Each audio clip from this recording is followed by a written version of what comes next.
Hey, what's up, everybody? This is D back again with MKD58 Media and another movie review for you guys. This is probably about my fourth or fifth take trying to do a review for this movie, and for some reason I just cannot get this thing under 10 minutes, but I'm really going to try, so bear with me. This review is for the 1992 film The Lawnmower Man. Alright, now this is actually kind of a recommended viewing type situation. A cousin of mine actually recommended I give this movie a watch, asked me if I had seen it, said it's good and I should check it out and I should do a review for it. And so within a day or two of him making that recommendation, I sat down and gave the movie a watch, and here I am with my thoughts. So Lawnmower Man came out in 92. It's starring Pierce Brosnan and Jeff Fahey. His last name is spelled Fahey, so I hope Fahey is the close to how you pronounce it. But those are the two main stars in this film. Jeff plays the main kind of protagonist and kind of villain in this movie, the guy that eventually becomes Lawnmower Man, this young man named Job. And Pierce Brosnan plays this scientist, this kind of tormented, almost cliche, stereotypical tormented scientist in a movie. Like, he's just always tormented and stressed out over his research. It's all about his research. You don't understand my research. It's so important. That's Pierce Brosnan in this movie, and he's been experimenting a lot with VR technology, which at the time is just this kind of very new, cutting edge stuff that's going on. VR technology mixed with nootropic drug injections in an effort to try to help the human mind learn quicker and learn more. And he's mostly been experimenting with chimps and monkeys and things like that, but he needs into varying results, not really completely getting where he wants to get, and in some cases having actually disastrous, tragic results, which you're introduced to in the beginning of the movie. But he knows he wants a human subject, and he gets to a point where he's just very down and out, and his relationship is suffering. He's got a significant other. I can't tell if it's his girlfriend or his wife, but he's got a significant other who she's not getting the attention that she wants. She's on the verge of walking out, and he's just moping around all the time, drinking whiskey and chain smoking cigarettes. There's a neighborhood guy, I don't know what his age is supposed to be, but the dude that plays him, Jeff Fahey, is clearly a grown man in this movie, but I think they're trying to put him across as a younger guy. I would guess he's supposed to be in his early 20s or something like that in this film. But there's this neighborhood guy, and he's a little mentally challenged, and Pierce Brosnan brings him under his wing to try to be Pierce Brosnan's subject in these nootropic drug injection and VR technology therapy experiments, to try to see if he can help Job, which is the young guy's name, help Job learn more and kind of develop more mentally and just get quicker. And Job agrees. It's a bit of a partnership in the beginning, and the experiments and the therapy sessions and everything actually do work. And Job, you see him gradually start to get smarter, start to get quicker, start to gain more confidence, even get to a point where he's starts to get good with women and all of that type of stuff.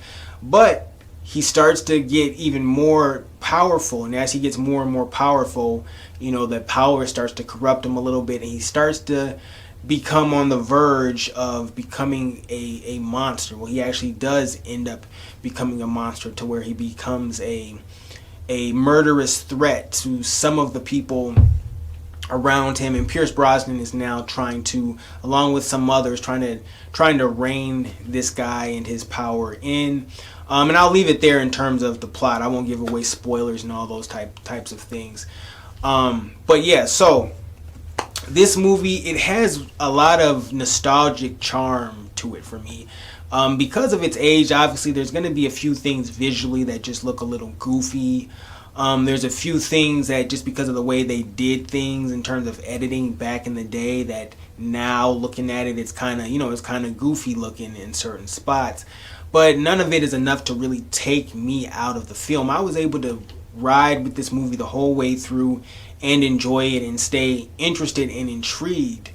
What else did I like about this movie? I think Job's transformation in this movie is actually really interesting.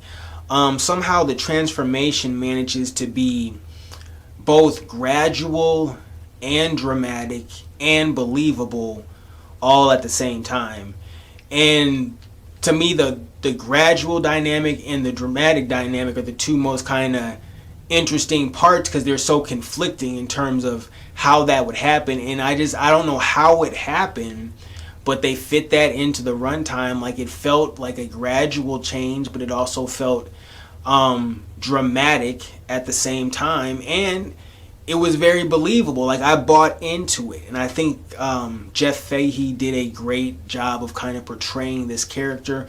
When the movie first kind of was starting off and you're first introduced to Job, I was kind of worried about how it was gonna like come off, and I don't quite know how to word this or articulate it, but sometimes with those type of characters, when actors try to portray a character that's in that sort of condition, you get varying results in terms of how that portrayal comes off, in terms of is it tastefully done, is it respectfully done, if that's a way to put it or whatever. So I was a little worried, but then I started to accept it, and it started to work for me as the story progressed and everything. I started to buy in a little more, and it turns out that I ended up really liking Jeff's performance. But the movie still is kind of there's parts that you could describe as goofy, but none of it really takes away from the story and the experience overall. What else I liked about this movie was the VR. Actually, the VR was clearly dated. It looked like if you remember the 3DO video game system from way back in the day, they'd have it on display. If you go in a Sears store, you could try it out. I never actually bought one or knew anybody that had one, but if you went in Sears, they had one on display behind some glass with the controller sticking out of the glass, you know what I mean? So you could test out the system. But the VR in this movie kind of looked like it came from a 3DO video game system or Atari Jaguar or something like that. So it's clearly dated visually, but it somehow works within the realm of this movie because the whole movie looks dated visually anyway. So the look of this VR, instead of it kind of being distracting or taking away from the film, like I was kind of afraid it might, like when I first sat down to watch the movie, it actually fits into it for me. Like it goes with the rest of the movie just because it all looks dated, so it makes sense how the VR looks in this. And I actually will say somehow Job's character in the VR world, in its VR state, even with the kind of not as good graphics and things, the kind of diminished graphical quality, somehow his character's face still looks menacing. Like it has just this kind of it kind of looks goofy and funny at the same time, but it's also very kind of it's an uncomfortable look. Like the look on his face, that kind of angry digital character avatar look on his face with the angry eyes. It somehow still comes off as a very menacing face. It's actually kind of an effective villain presence and face. There's something it might take some getting used to, but I bought into it. I was able to buy into it, and he was a menacing villain to some degree in that VR state, which I was actually kind of impressed by them being able to pull that off, that effect, because you would think it would just be something just laughable to look at. And I know for a lot of people that watch this movie, it probably is laughable, but for me, it actually worked when I took into account all aspects surrounding this movie. So I actually liked what they did and attempted to do with the VR technology in this movie. Now let me try to touch on some negatives that I do have to point out about this movie, and maybe they're not that big of glaring negatives, but I will kind of throw them in the negative basket. First off, the movie is not anywhere near as dark as I assumed it was when I was younger. Like, for whatever reason, I just had kind of a preconceived notion that this movie was a lot more in line with something like, I mean, maybe Candyman.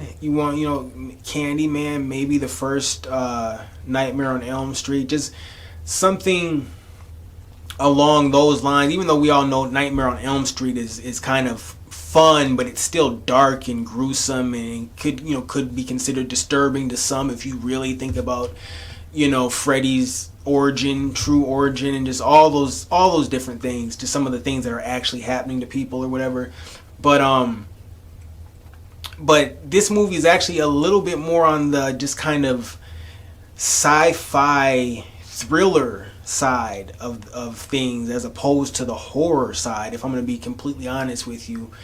It's very and I think, like I said, that whole connection to Stephen King is probably a big part of why there's a horror energy surrounding the name of this movie and surrounding the franchise. But when I actually watch the movie, I'm kind of let down in terms of the horror part. Like, I'm kind of like, it's not necessarily the scariest. It's not scary at all, really, to be honest with you. But and there's no real graphical violence, which I know that's not a requirement for horror. But I mean, sometimes when you put the blood and guts in there, then that can nudge you a little bit more into the horror category if you at least throw that in there, and that's not even in there. So it's actually, I don't know what happened, that maybe they tried to market it as a horror movie back when it first came out, but this movie to me fits just strictly in a sci-fi thriller type category, somewhere in there.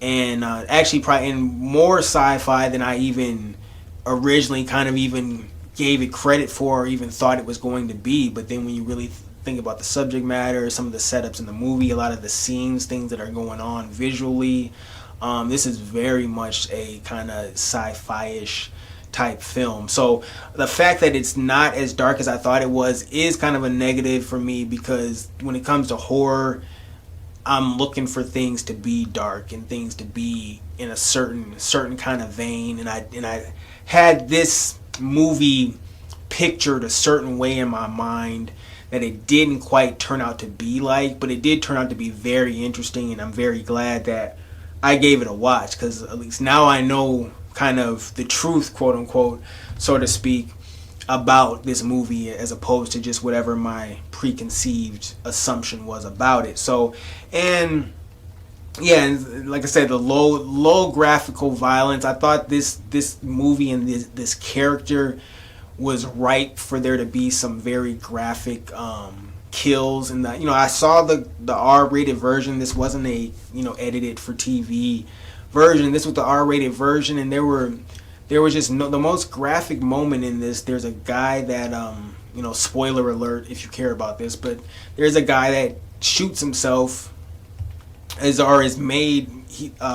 Job makes a guy shoot himself in the head, and you see that whole moment, and technically it's graphic, but it's compared to a lot of the stuff you see in movies today, it's not that crazy, but it's the most visually graphic thing in this movie.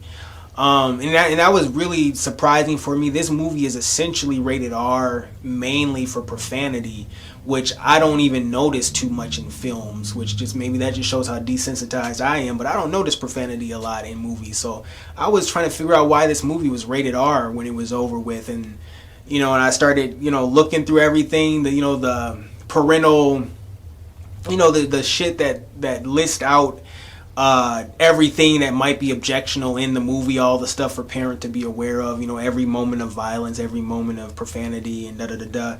And and I'm like, okay, so that's what this was rated R for essentially a lots of F-bombs and things like that, because the violence was very mild for what I was expecting out of this film. And there is a scene that takes place in the virtual reality world that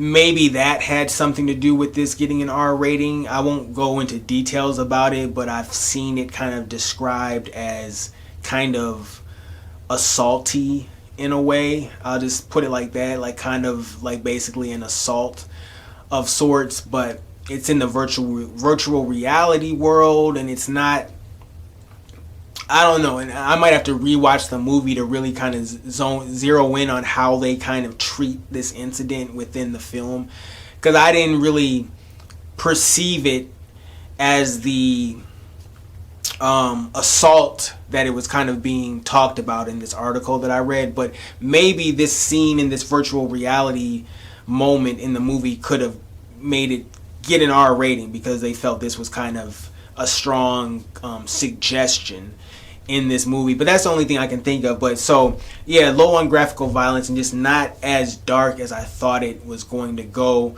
A guy gets killed with a lawnmower in this movie, and they don't really like show it. Like they don't really, but they a guy gets killed with a lawnmower and they don't really show it. You know, like they show things leading up to it, you know, in terms of the cutting, you know, and all this type of stuff. But there's like there's no blood or anything from this dude getting killed with a lawnmower.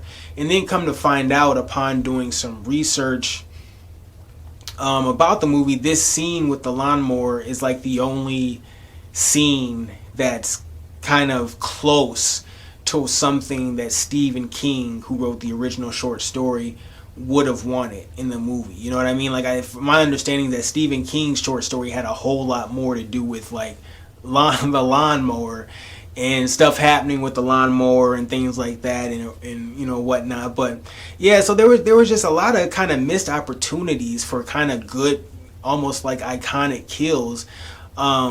It makes me think of the movie Sinister, how that movie, which I did a review for on this channel, in the thumbnail is a picture of a red lawnmower, interestingly enough. But it makes me think of Sinister, because that movie is so famous for that lawnmower scene. And I'm like, dang, you know, the Lawnmower Man was doing lawnmower kills long before Sinister did it, but they weren't actually as impressive in Lawnmower Man. Like, they didn't actually really kind of give you anything, you know, heavy in Lawnmower Man, whereas Sinister kind of, even though it was a real quick scene, Sinister kind of gave you something a little heavier in terms of the lawnmower kill. So, but it was just kind of interesting. Like, you got to give Lawnmower Man credit for being the first one with the lawnmower murders or whatever. So, but that's it. I'm gonna leave this here. My score for Lawnmower Man, I'm actually gonna go 7.5 out of 10.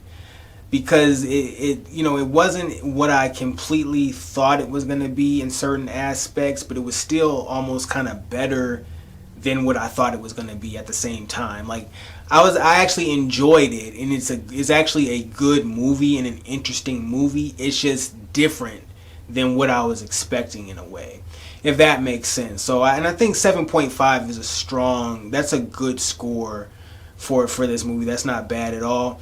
But yeah, so I'll leave it there. Thank you guys for watching. I actually got quite a few reviews coming. I'm kind of backlogged. I got a few that I got to do today, and we're going to try to get them uploaded as the next couple days roll out. All right, so thank you for watching. I will catch you on the next go round.